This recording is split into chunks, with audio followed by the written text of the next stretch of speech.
नमस्कार, आप देख रहे हैं इंडिया टीवी। आपके साथ मैं हूं पंकज भार्गव। 13 दिसंबर यह तारीख एक बार फिर हेडलाइन में है और इस बार भी संसद में हमले की कोशिश हुई। इस बार 6 लोगों की टीम बनी। मनोरंजन और सागर नाम के 2 लड़के लोकसभा की दर्शक दीर्घा में जाकर बैठ गए। बड़ी चालाकी से उन्होंने जूते में स्मोक स्प्रे कैन छिपा कर रखा था। लोकसभा चल रही थी। दोनों लड़के सदन के अंदर कूद गए। उसी वक्त नीलम और अमोल संसद के बाहर धुआं उड़ाते हुए नारा लगाने लगे और 5वां लड़का ललित इन सब का वीडियो बनाकर सोशल मीडिया में डालता रहा। आज जो हुआ है यह कोई संयोग नहीं है, बड़ा प्रयोग लगता है। इसमें फुल पॉलिटिकल एंगल है और यह जानने के लिए आपको यह रिपोर्ट पूरी देखनी चाहिए। संसद की सुरक्षा में सेंध लगाने वालों को किसने कहा कूद जाओ? सुरक्षा घेरा तोड़ने वाले को किसने कहा संसद में धुआं फैला दो?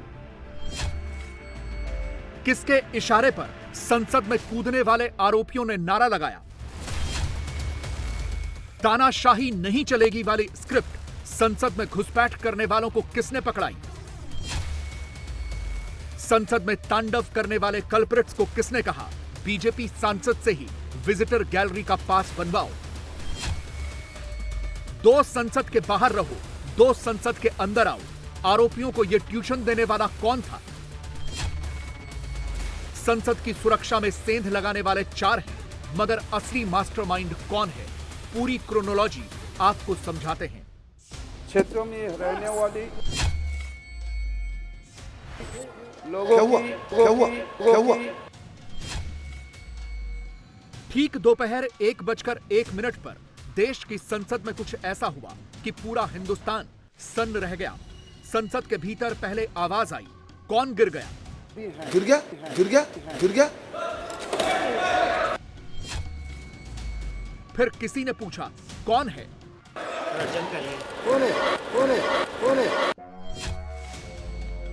मगर फिर इसके बाद जो कुछ भी हुआ वो बिल्कुल शॉकिंग था। पकड़ो पकड़ो के शोर के साथ चीख पुकार मच गई। संसद के भीतर अफरा तफरी मच गई। सभा की कार्यवाही 2 बजे तक के लिए स्थगित की जाती है। सभा की कार्यवाही 2 बजे तक के लिए स्थगित की जाती है।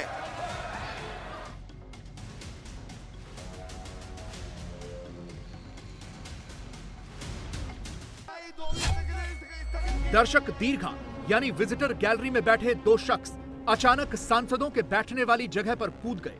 एक कैमरे पर कैप्चर हो गया, वो एक रो से दूसरे रो की तरफ भागने लगा। संसद की सुरक्षा में ये एक बहुत बड़ा सिक्योरिटी लैप्स था।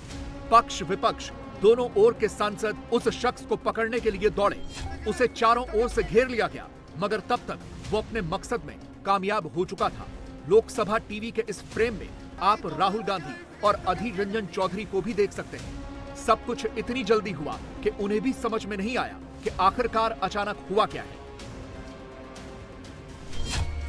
संसद की सुरक्षा में सिर्फ सेंध नहीं लगी, अंदर घुसने वाले लोगों ने अपने जूते से कुछ निकाला और फिर इसके बाद पूरे सदन में धुआं फैल गया, जैसा कि आप इस तस्वीर में देख सकते हैं। दर्शक दीर्घा से नीचे कूदने वाला शख्स इसी गैलरी को ब्रीच करके नीचे उतरा था और उस वक्त राहुल गांधी सहित पक्ष विपक्ष के सांसद वहीं मौजूद थे। अब इस तस्वीर को ध्यान से देखिए। संसद की सुरक्षा में सेंध लगाने वाले एक शख्स को सांसदों ने ही धर दबोचा और एक को कोने में घसीट कर ले गए। संसद में सेंध लगाने वाले आरोपी को सांसदों ने कैसे घेर कर पीटा, अब उसका ये वीडियो बहुत ध्यान से देखिए। कम से कम 6 से 7 सांसदों ने उसे चारों ओर से घेर रखा था। एक सांसद ने उसके बाल पकड़ रखे थे और बाकी सांसद दनादन थप्पड़ बरसा रहे थे। ऊपर से नीचे आ गया, जंप करके और एकदम से धुआं जो है वो उठने लगा, अफरा तफरी मच गई। सीट है उसके ऊपर गैलरी की तरफ से पहले एक कूदा, फिर दूसरा कूदा और जो अंदर चलने की जगह होती है उसके बजाय 20 सीट से सीटों को ऊपर कर कूद के आ रहे थे, तो हम 7-8 एमपी उसकी तरफ भागे और जब उसको लगा कि घेर लिए तो एक ने उसमें से एक जूता निकाला और जूते में से कोई चीज निकाली और जैसे ही निकाल के उसने कोई चीज खोली तो धुआं निकलना शुरू हुआ। फिर हम लोगों ने पकड़ के उसकी पिटाई भी की, फिर सिक्योरिटी वाले भी आ गए। जितना बड़ा सिक्योरिटी लैप्स हुआ है आज, जूते में तो कोई छोटा बम भी ला सकता था। कूदकर सदन के अंदर उतर गए और हाथ में कुछ थी, उसे भारी भड़कम मतलब गैस निकलते थे और थोड़ा मतलब सदन के अंदर हमारे सारे एमपी जितने साथी हैं वो पकड़ लिए दोनों को, कोई सिक्योरिटी वाले नहीं, सारे एमपी उनको पकड़ लिए। अब सवाल है कि नई संसद की सुरक्षा में सेंध लगाने वाले ये दोनों शख्स कौन थे? ये किसके कहने पर संसद के भीतर आए थे? इन्हें संसद के भीतर एंट्री का पास किसने दिया? और एक दूसरा अहम सवाल, क्या इन दोनों के अलावा कोई और भी था? जवाब संसद के ठीक बाहर की इन तस्वीरों में है, क्योंकि 13 दिसंबर को संसद की सुरक्षा में सेंध लगाने वाले 2 नहीं 4 थे। 2 अंदर थे तो 2 बाहर थे। ये किस मकसद से आए थे? किसके खिलाफ आए थे? कौन सा नारा रेडी करके आए थे? सुनेंगे तो आप भी समझ जाएंगे। तानाशाही बंद करो। संविधान बचाओ। क्या नाम है आपका? क्यों नारेबाजी कर रहे हैं आप लोग? अत्याचार नहीं चलेगा, महिलाओं पे अत्याचार नहीं चलेगा। तानाशाही बंद करो, तानाशाही। जो हमारी भारत सरकार है, जो हम पे ये अत्याचार हो रहे हैं, हम अपनी हकों की जो बात करते हैं, लाठीचार्ज करके हमको अंदर डाला जाता है, टॉर्चर किया जाता है, तो हमारे पास कोई माध्यम नहीं। कोई डायरेक्ट वजह है, कोई वजह है किसी संगठन से हैं आप? नहीं, हम किसी संगठन से नहीं है, आम जनता है, स्टूडेंट है हम, क्योंकि हम बेरोजगार हैं। हमारे माता पिता इतना काम करते हैं, मजदूर, किसान, छोटे व्यापारी, दुकानदार, लेकिन किसी की बात नहीं सुनी जाती। ये हर जगह हमारी आवाज को दबाने की कोशिश करते हैं। ये तानाशाही नहीं चलेगी, तानाशाही बंद करो, तानाशाही बंद करो, तानाशाही नहीं चलेगी। अपना नाम नीलम बताने वाली ये महिला खुद को स्टूडेंट बताती है, बेरोजगार बताती है, मगर इसमें एक पेंच है, क्योंकि अगर ये स्टूडेंट है तो किस रोजगार की बात कर रही है? ये बार बार तानाशाही नहीं चलेगी का नारा लगाती है, संविधान बचाओ का ढोल बजाती है। ये स्क्रिप्ट भी सेम टू सेम मोदी विरोधियों वाली ही लगती है। ये महिला ये तक कहती है कि इसके माता पिता किसान भी हैं, मजदूर भी हैं और व्यापारी भी हैं। अब कोई एक साथ तीनों हो सकता है? सवाल बड़ा है, जवाब ढूंढे जा रहे हैं। बाहर से जो 2 आरोपी यानी नीलम और अमोल पकड़े गए हैं, उनके बारे में शुरुआती जांच में पता चला है कि वो अपने साथ कोई मोबाइल फोन लेकर नहीं आए थे और ना ही उनके पास कोई बैग था या फिर कोई आइडेंटिटी कार्ड था। पूछताछ में दोनों ने दावा किया है कि वो खुद ही संसद तक पहुंचे थे और उनका किसी संगठन से कोई लेना देना नहीं है। मगर शुरुआती जांच में चौंकाने वाले खुलासे हुए हैं, क्योंकि संसद के भीतर दर्शक दीर्घा से सांसदों की बेंच पर कूदने वाले दोनों आरोपियों यानी मनोरंजन गौड़ा और सागर शर्मा संसद के बाहर पकड़े गए आरोपियों के साथ फेसबुक पर संपर्क में आए। चारों कुछ बड़ा करना चाहते थे, कोई बड़ा हमला प्लान करके आए थे। आज पार्लियामेंट के अंदर जिस तरीके से प्रोटेस्ट किया गया, ना केवल पार्लियामेंट के अंदर बल्कि बाहर, आप देख सकते हैं मेरे हाथ में ये कलर स्मोक है जिसको लेकर जो प्रोटेस्टर थे वो यहां पर पहुंचे थे। ना केवल पार्लियामेंट के अंदर एक शख्स ने इसी तरीके से ये जो आप देख सकते हैं कलर स्मोक, इसको लेकर अंदर भी कलर उड़ाया गया और उसके साथ ही पार्लियामेंट के बिल्कुल बाहर ये जो आप सड़क देख रहे हैं ट्रांसपोर्ट रोड है और वहां पर ये बताया जा रहा है कि ये छोटा सा जो कलर स्मोक है इसे जूते के पास अपने चिपका के, यानी कि किसी को पता न लगे। हालांकि सुरक्षा में एक बहुत बड़ी चूक है और इस कलर स्मोक को लेकर बाहर भी इस तरीके से प्रोटेस्ट किया गया और पार्लियामेंट के अंदर भी प्रोटेस्ट किया गया। सवाल है कि 2 आरोपी इतनी आसानी से संसद के भीतर कैसे घुस गए और उन्हें घुसने का आइडिया खुद आया या किसी ने पढ़ा लिखा कर भेजा? इसका जवाब कुछ फैक्ट्स में है, जिसमें सबसे इंपॉर्टेंट कैरेक्टर मैसूर का मनोरंजन गौड़ा है। संसद की सुरक्षा में सेंध लगाने वाले इसी मनोरंजन गौड़ा ने पास बनवाया। उसने पास बनवाने की कोशिश पहले भी की थी, मगर नाकाम रहा था। इस बार कामयाब हो गया और उसे ये कामयाबी कैसे मिली, अब ये समझिए। मनोरंजन गौड़ा और सागर शर्मा दोनों बीजेपी सांसद के रेफरेंस से संसद में घुसे थे। बीजेपी सांसद प्रताप सिम्हा कर्नाटक के मैसूर के सांसद हैं। सूत्रों के मुताबिक प्रताप सिम्हा संसद में घुसने वाले एक आरोपी मनोरंजन के पिता को जानते हैं। हालांकि उनका बीजेपी से कोई संपर्क नहीं है। मनोरंजन गौड़ा का घर प्रताप सिम्हा के ऑफिस के पास ही है। 3 महीने से मनोरंजन गौड़ा नई पार्लियामेंट देखने की गुजारिश कर रहा था। मंगलवार को वो एक बार फिर आया, साथ में सागर शर्मा को लेकर गया, ये कहते हुए कि ये दोस्त है मेरा। इसी के बाद बीजेपी सांसद ने मनोरंजन गौड़ा को 3 पास दिए। तीसरा पास एक महिला के लिए था, लेकिन उनका एक बच्चा था, जिसकी वजह से उस महिला का प्रवेश संसद के भीतर नहीं हुआ। वो महिला इनसे नहीं जुड़ी थी। यानी एक बात तो साफ है, मनोरंजन गौड़ा ने सागर शर्मा के साथ मिलकर जो साजिश रची, उस साजिश की स्क्रिप्ट ही ये थी कि पहले बीजेपी सांसद से पास बनवाना है, फिर संसद की सुरक्षा में सेंध लगानी है और इसके लिए बीजेपी के सांसद को फंसाना है, और वो अपनी साजिश में कामयाब हो गए। मोदी क्या कर रहे थे? बड़ा बड़ा बात से काम नहीं होता है। आज पार्लियामेंट का सिक्योरिटी जैसे ब्रीच हो गया, ऐसा होगा तो देश का सिक्योरिटी क्या हाल है? उसका पास से आया है, why he or she should not be expelled now? Why he or she should not be arrested now? सबको इसको होके उनका पास से उनको इंटरोगेशन करना चाहिए immediately. Amit Shah should take the responsibility on his shoulder. Amit Shah को घर उनका रिस्पॉन्सिबिलिटी लेना चाहिए। अब पार्लियामेंट में सिक्योरिटी नहीं है तो देश का सिक्योरिटी कैसे रहेगा? आप बोलिए ना। Anyone can jump, anyone can do, anything can be done.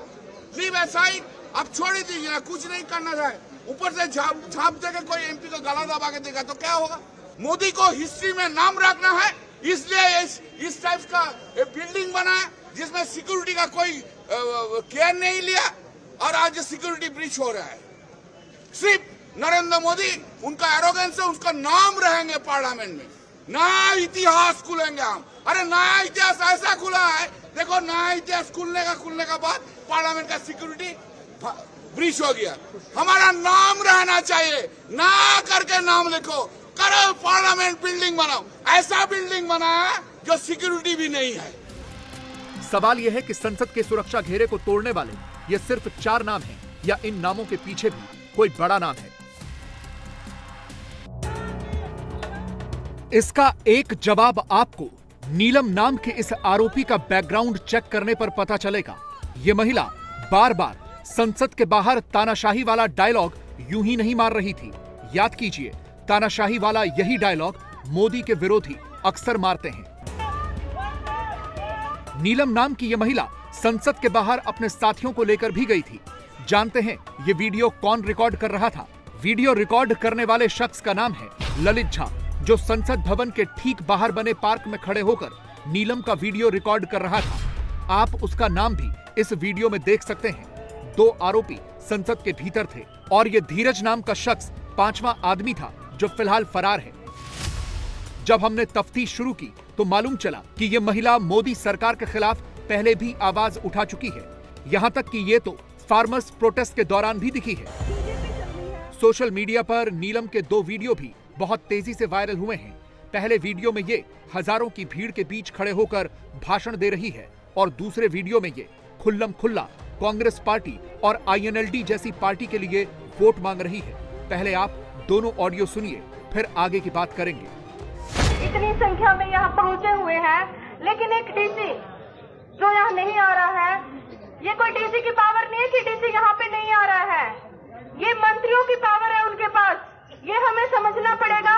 जिन मंत्रियों को हमने पावर दी है, वो मंत्री हमें यहाँ पे बिठा के खुद कुर्सियों में आराम से बैठे हुए हैं और डीसी को आदेश दे रहे हैं। कोई जरूरत नहीं है जाने की, अपने आप 2-4 दिन में चले जाएंगे। बीजेपी चल रही है तो हम सत्ता परिवर्तन करेंगे, या तो कांग्रेस को ले आएंगे या हम INLD को ले आएंगे। बीजेपी जितना क्रूर है, शायद दूसरी जो पार्टियां हैं वो इतना क्रूर नहीं है। वो थोड़ा बहुत जो गरीब किसान है, गरीब मजदूर है, उनकी कुछ बातें समझती है, क्योंकि उनका जो गहनता से हमारे आजादी के आंदोलन में जो योगदान रहा है, वो समझते हैं कि आजादी क्या होती है और संघर्ष क्या होता है। ये दोनों वीडियो उसी नीलम के हैं जो संसद के बाहर दिखी है, इसकी सच्चाई तफ्तीश पे सामने आ जाएगी। मगर नीलम आजाद के फेसबुक पोस्ट को खंगालने से तस्वीर काफी हद तक क्लियर हो जाती है कि ये मोदी से नफरत करती है। तानाशाह वाला टेक्स्ट वहां भी लिखती है। कृषि कानून वापस हुआ तो इसने भी जश्न मनाया। भीड़ के बीच बैठ बैठकर माहौल बनाया।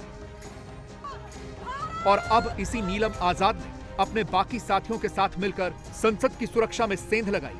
मोदी सरकार से इसकी दुश्मनी आज की नहीं है और ये बात तो खुद नीलम के भाई ने कैमरे पर कबूल की है, जिससे ये क्लियर हो जाता है कि नीलम अपने बाकी साथियों के साथ एक पॉलिटिकल एजेंडे के तहत ही संसद पहुंच गई थी और हो न हो इसका मोदी विरोधी पार्टियों से कोई न कोई सांठगांठ जरूर है। हमें तो पता भी नहीं था कि वो दिल्ली गई है। हमें तो यही पता था कि हमने तो वो हिसार में छोड़ रखी है स्टडी के लिए। क्या करती है? कौन सी स्टडी करती है? वो स्टडी सर ये पेपरों की तैयारी करती है। उसका स्टेट एक्सपायर हो गया था, उसकी तैयारी करती है। वो दोबारा पेपर देकर दोबारा फिर गई हिसार। तो उसका कल आई थी वो घर पे, परसों आई थी, तो कल वापस गई है वो हिसार। कौन सी क्लास में पढ़ती है वैसे? कितना पढ़ लिखी है? वो BA, MA, B.Ed, estate, C.Tet, MA, MPhil, net qualified है उसका सर। अच्छा, बेरोजगारी की बात उन्होंने कही तो घर पे इस तरह की बात करती थी? बेरोजगारी का मुद्दा है, आज भी उन्होंने संसद में ये कहा कि बेरोजगारी का तो सर उन्होंने कई बार मुद्दा उठा लिया। जैसे यहाँ पे किसान आंदोलन में भी गई थी, वो उनके साथ ही थी, किसान आंदोलन में भी किया उन्होंने। तो सर बेरोजगारी तो है ही, आपको ही पता है। बिल्कुल ऐसी ही बात मैसूर के मनोरंजन गौड़ा के बारे में भी पता चली है। खुलासा मनोरंजन के पिता देवराज ने किया है, जिन्होंने कहा है कि वो हमेशा मुंबई और दिल्ली के राउंड लगाता था। उसके पिता को शक है कि उसका भी ब्रेन वॉश किया गया, उसे भी मोदी के खिलाफ भड़काया गया। और सबसे बड़ी बात जो खुद उसके पिता ने कही है कि मनोरंजन गौड़ा ने बीजेपी के सांसद को झांसा देकर और झूठ बोलकर पास बनवाया। और इसी के बाद संसद का सुरक्षा घेरा तोड़कर मनोरंजन ने पूरे देश को चौंकाया। इसमें एक इंटरेस्टिंग फैक्ट ये भी है कि सागर शर्मा नाम का यह शख्स सिर्फ एक मोहरा है। सागर का परिवार तो ये कह रहा है कि उसे फंसाया जा रहा है। अरे बता के गया था 2 दिन के लिए जा रहा हूँ, वापस आ जाऊंगा 2 दिन बाद, यही बता के गया था मुझे। करता क्या है वो? करता ई रिक्शा चलाता है। मेरी बहन, आप इतनी देर रिक्शा चलाता है? हो सकता फंसाया जा रहा हो, कभी कुछ ऐसा है नहीं। कोई लिंक भी तो होना चाहिए कहीं पर, अगर कोई है तो उसका लिंक पहले का भी तो कुछ होना चाहिए, तब तो किसी को रखना चाहिए कि वाकई जी जाते हुए और क्रैकर्स लेकर के अंदर जाते। अरे आप चलिए मानते हैं आपकी बात, आप सही कह रहे हैं, लेकिन कहीं ना कहीं उससे पहले भी तो कोई वाकया कहीं फंसना चाहिए। अचानक में ही क्यों इतने बड़े पर वहाँ कैसे पहुँच जाएगा? अब हम यहाँ कारपेंटर का काम करते हैं, भुखमरी हमारे दिन है, संसद में कोई फंसा दे तो उसके पहले की भी तो छानबीन होनी चाहिए। कभी कोई हादसा हुआ है क्या? ऐसे ही क्यों गरीब आदमी को फंसाएंगे आप? यहाँ कोई मुकदमा वगैरह हुआ था, किसी से मारपीट, कोई झगड़ा, कोई शिकायत पुलिस के पास? कोई शिकायत होगी तो आपको अपने आप पुलिस वगैरह सब है, आपको अपने आप ही पता चल जाएगा। आप बताइए, आप रिश्तेदार हैं, आप बताइए। नहीं, कभी जी कभी कोई वाकया हुआ ही नहीं है। कोई ऐसा वाकया नहीं, जो आदमी कर्जे से खुद लदा रहता हो, किराया ही ना दे पाए। मैंने तो पहली बार ये देखी पोजीशन, मैंने कभी नहीं देखी, कभी कोई वाकया ही नहीं रहा। तो क्या ये संसद के भीतर जो कुछ भी हुआ वो सिर्फ सामने से दिखने वाला अर्ध सत्य है? क्या सुरक्षा में हुए इस बड़े खिलवाड़ के पीछे का सत्य इससे कहीं ज्यादा बड़ा है? और क्या इसका असली मास्टरमाइंड कोई और ही है? उसके बाद देश के 4 कोनों से 4 लोग अलग अलग आते हैं। जाहिर है ये किसी रणनीति के फुट सोल्जर्स हैं और इनका जो ब्रेन है, जो इनका क्वार्टर मास्टर है, वो कहीं और है, जिसने शातिर दिमाग से सोशल मीडिया के चलते इनको बताया, इनको इनका जरिया बना, जो कि इनके संसद में ले जाने का प्रवेश बना। इसके अलावा इनको उस गैस सिलेंडर की व्यवस्था करा दी, गैस क्रैकर की व्यवस्था करा दी, जो बड़ी शातिर दिमाग के तरीके से ये गए। अब हम आते हैं कि इसको मजाक में नहीं, हल्के में नहीं, और जिन परिस्थितियों में और जिस समय पर यह विस्फोट हुआ है, आप ये देख लें कि ये आक्रमण है, ये तो ईश्वर की कृपा है कि इसमें वाकई कोई पॉइजनस गैस नहीं थी, विस्फोटक नहीं था, वरना आज सिचुएशन दूसरी होती। और इसमें मैं बिल्कुल कहूंगा कि इनकी कायदे से इंट्रोगेशन चारों एजेंसीज करें, पूछताछ करें, और इनके तार, इनकी फंडिंग और पिछले 1 वर्ष में किनसे किनसे मिले थे और जिसके बारे में उन्होंने दुस्साहसिक घटना की। संसद की सिक्योरिटी में सेंध लगाने वाले 4 आरोपी पकड़े जा चुके हैं। एक आरोपी अभी भी फरार है, लेकिन सवाल अब भी कायम है। इन चेहरों के पीछे कौन से चेहरे हैं? कितने चेहरे हैं? एक चेहरा आप यहां देख सकते हैं, नीलम आजाद कुछ महीने पहले जंतर मंतर पर पहलवान प्रोटेस्ट में पीटी उषा के साथ धक्का मुक्की करने वाली महिला के साथ भी दिखी थी। ये वही सुदेश गोयत हैं जो कांग्रेस के लिए प्रोपेगेंडा कैंपेन चलाती है और कांग्रेस के मंच पर रणदीप सुरजेवाला के साथ स्टेज शेयर करती हैं। और इसकी एक झलक आपको मोदी विरोधी पॉलिटिकल सिस्टम की टाइमलाइन पर दिखेगी। कांग्रेस के तमाम बड़े और छोटे नेताओं की टाइमलाइन पर इस वक्त एक ही फोटो घूम रही है और वो फोटो है बीजेपी के उस सांसद की जिन्हें झांसा देकर आरोपियों ने विजिटर पास बनवा डाला। नीलम आजाद ने मणिपुर मणिपुर चिल्लाया तो कांग्रेस के हैंडल्स ने वही टेक्स्ट घुमाया। यूथ कांग्रेस के अध्यक्ष ने आर्ट और आर्टिस्ट वाला एजेंडा चलाया। कांग्रेस के प्रवक्ताओं ने इस संवेदनशील मुद्दे को भी मोदी पर पर्सनल अटैक का जरिया बना डाला। महामानव और न जाने क्या क्या लिख डाला। कांग्रेस की सोशल मीडिया टीम को लीड करने वाली सुप्रिया श्रीनेत ने यहां भी मोदी विरोधी हेट नैरेटिव ही फैलाया। पहले ट्वीट चिपकाया, फिर वीडियो बनाया। आज तो पूरे देश में रेड अलर्ट लगा हुआ है। आज तो सुरक्षा के जो बंदोबस्त थे वो और पुख्ता होने चाहिए थे, तो बजाय पुख्ता होने के दो लड़के देश के सदन में घुसकर आतंक फैला रहे हैं, अराजकता कर रहे हैं। किसकी जिम्मेदारी है? और उससे भी बड़ी पते की बात यह है कि इनकी जो एंट्री हुई सदन के अंदर, उसका पास बनाने में और उस पास की सिफारिश और हस्ताक्षर किया भाजपा के मैसूर के सांसद श्री प्रताप सिम्हा जी ने। तो उनकी क्या जवाबदेही है? क्या वो जानते थे ये लोग कौन है? क्या वो बिना जाने साइन कर रहे थे? क्या वो जानते थे कि ये लोग अराजकता फैलाना चाहते? क्योंकि इतनी बड़ी सुरक्षा में चूक ऐसे ही नहीं हो जाती है। उनकी क्या जिम्मेदारी तय होगी? अगर देश की सदन को, देश के संसद में सुरक्षा में भारी चूक हो रही है, तो क्या उनको निष्कासित किया जाएगा? क्या उनको एक्सपेल किया जाएगा पार्लियामेंट से? क्योंकि उनके हस्ताक्षर से, उनकी सिफारिश से ये सब लोग यहां पर आए थे। एक और बात है, जो लोग सरहद को सुरक्षित रखने का दंभ भरते हैं, वो इस देश के सदन को तो सुरक्षित रख नहीं पा रहे हैं। और इसीलिए मैं पूछना चाहती हूं, अमित शाह जी का बयान कहां है? कहां है मोदी जी? और कुछ क्यों नहीं बोल रहे हैं आज इतनी बड़ी सुरक्षा की भारी चूक? लोकसभा सचिवालय मान रहा है कि यह एक बहुत बड़ा सिक्योरिटी लैप्स है। पुलिस की जांच चल रही है। कुछ आरोपी पकड़े गए हैं, बाकी आरोपी भी पकड़े जाएंगे। मगर विपक्ष ने इसे भी संसद को बॉयकॉट करने का एक जरिया बना डाला, ताकि किसी तरह मोदी को घेरा जाए, मोदी को कटघरे में खड़ा किया जाए। आनन फानन में कांग्रेस आलाकमान से ऑर्डर गया और मैसूर में कांग्रेस के कार्यकर्ताओं ने सियासी ड्रामा शुरू कर दिया। सड़क पर बैठ गए, शोर शराबा करने लगे, हंगामा मचा दिया और बाकी काम दिल्ली में मोदी विरोधी पार्टियों के नेताओं के जिम्मे सौंप दिया गया। करोड़ों का पैसा आपने नए पार्लियामेंट के निर्माण में तो खर्च कर दिया, लेकिन सुरक्षा में इतनी बड़ी छूट। आज तो इस परीक्षा में हमें पता चल गया है कि सुरक्षा की किसी प्रकार से तैयारी नहीं है। ये तो भगवान का लाख लाख शुक्र है कि किसी को कुछ हुआ नहीं। पास देने के लिए जब टेररिस्ट एक्टिविटीज होता है, पार्लियामेंट का सिक्योरिटी जाता है, तब तो वो भी उसका विरुद्ध में जांच करना होगा। बीजेपी एमपी बोल के उसको छोड़ देने से तो देश में ऐसा जाएगा, जो जाते हैं, जो बीजेपी जो करेंगे उसका अगेंस्ट में कुछ नहीं होगा, और अपोजिशन जो कुछ नहीं करेंगे तो उसका विरुद्ध में चलेगा। यही तो बात है। अभी एमपी, सारे विजिटर्स, सारे सुरक्षाकर्मी एक ही दरवाजे से गुजरते होते हुए सही ढंग से जांच पड़ताल में खामियां रही गई थी। दिल्ली पुलिस बाहर वाले सुरक्षा देखते हैं, अंदर में पार्लियामेंट की सुरक्षा दूसरे पार्लियामेंट की सुरक्षा कर्मियों ने देखते हैं, जहां लगभग रिक्त पदों 150 से ज्यादा रिक्त पद अभी भी फिलअप करना बाकी है। लेकिन ये जो वैकेंसीज है हमारे सुरक्षा कर्मियों की, इन लोगों की इतना तजुर्बा है कि विजिटर्स और ये बाहर वाले लोग अगर कोई नापाक मंसूबे की चलते आते तो उन पकड़ लेते, इनका तजुर्बे की चलते।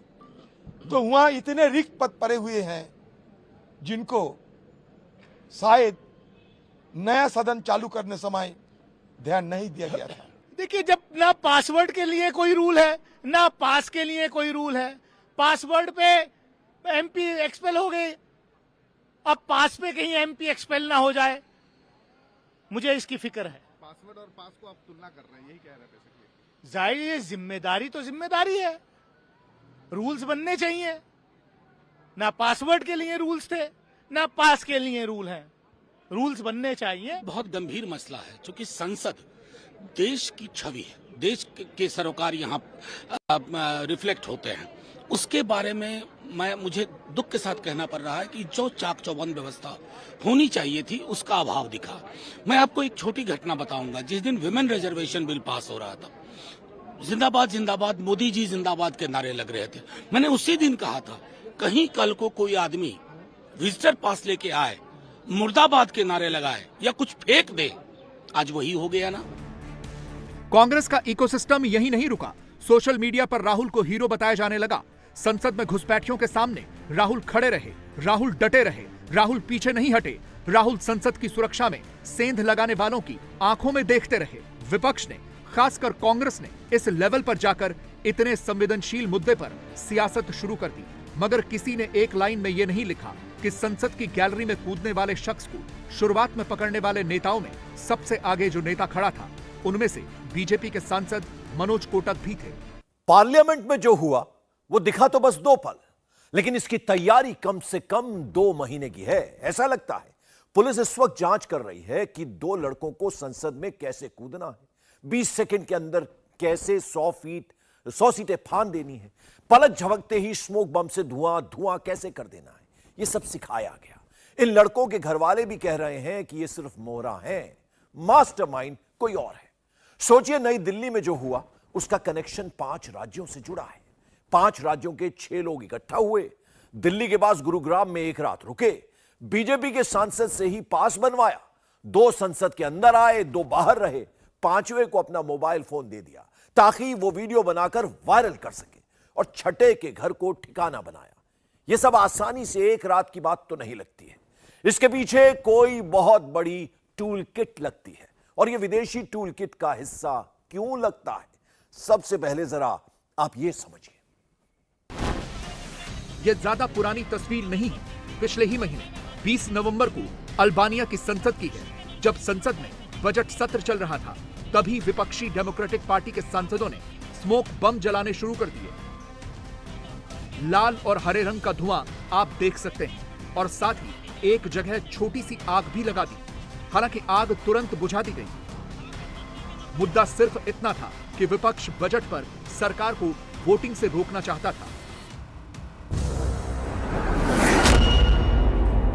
2018 में ऐसा ही सीन आर्मेनिया की संसद में भी हो चुका है, जब विपक्ष के सांसद स्मोक बम लेकर प्रदर्शन करने लगे। ये प्रदर्शनकारी सांसद अपने प्रधानमंत्री के खिलाफ एक रैली करना चाहते थे। देखिए किस तरह से सांसद अपने हाथों से ही पकड़कर स्मोक बम लहराने लगे। कोसोवो की पार्लियामेंट में भी यह हो चुका है। अक्टूबर 2015 में एक विपक्षी सांसद ने संसद में स्मोक बम फेंक दिया था। ये सांसद भी अपनी सरकार से नाराज चल रहे थे, तो अपना प्रतिरोध जताने के लिए इन्होंने प्रदर्शन का यह तरीका चुना। 2017 में यूक्रेन की संसद में भी स्मोक बम चल चुका है। यह अक्टूबर 2017 का केस है, जब एक सदस्य ने 2 बिल पास होने के विरोध में संसद में स्मोक ग्रेनेड फेंक दिया था।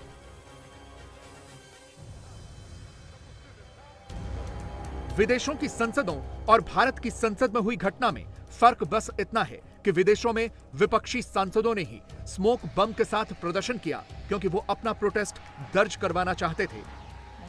जबकि आज की घटना संसद की सुरक्षा में बहुत बड़ी चूक है, क्योंकि यहां बाहर के कुछ युवा अंदर घुसकर स्मोक बम चलाने में सफल रहे। स्मोक बम का इस्तेमाल सिर्फ संसदों के अंदर ही नहीं हो रहा, बल्कि बड़े बड़े प्रदर्शनों में इनका इस्तेमाल किया जाता है। खास तौर पर फिलिस्तीन के लिए पूरी दुनिया में प्रदर्शन करने वाला टूल किट इन कलरफुल स्मोक बम का इस्तेमाल करता है। यह कनाडा के वैंकूवर में हुए ऐसे ही एक प्रदर्शन की तस्वीर है।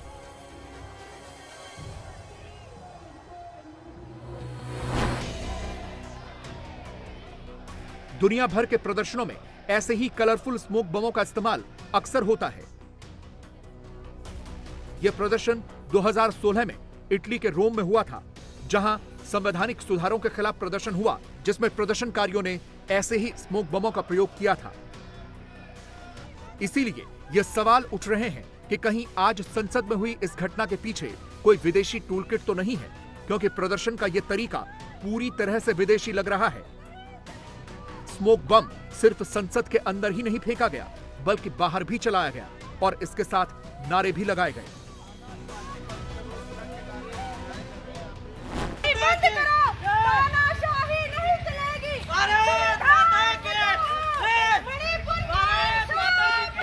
महिलाओं पे अत्याचार नहीं चलेगा।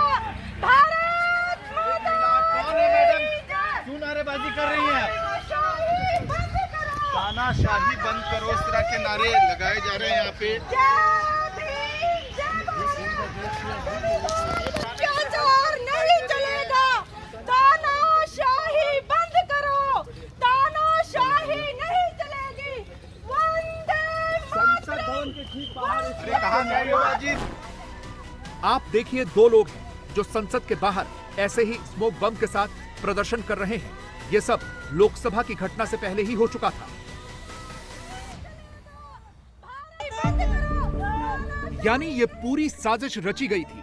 अपनी आवाज सुनाने के लिए ये तय किया गया था कि दो लोग संसद के बाहर प्रदर्शन करेंगे और दो संसद के अंदर। ये बड़ी साजिश इसलिए लगती है क्योंकि 4 प्रदर्शनकारियों को भारत के 4 कोनों से इकट्ठा किया गया।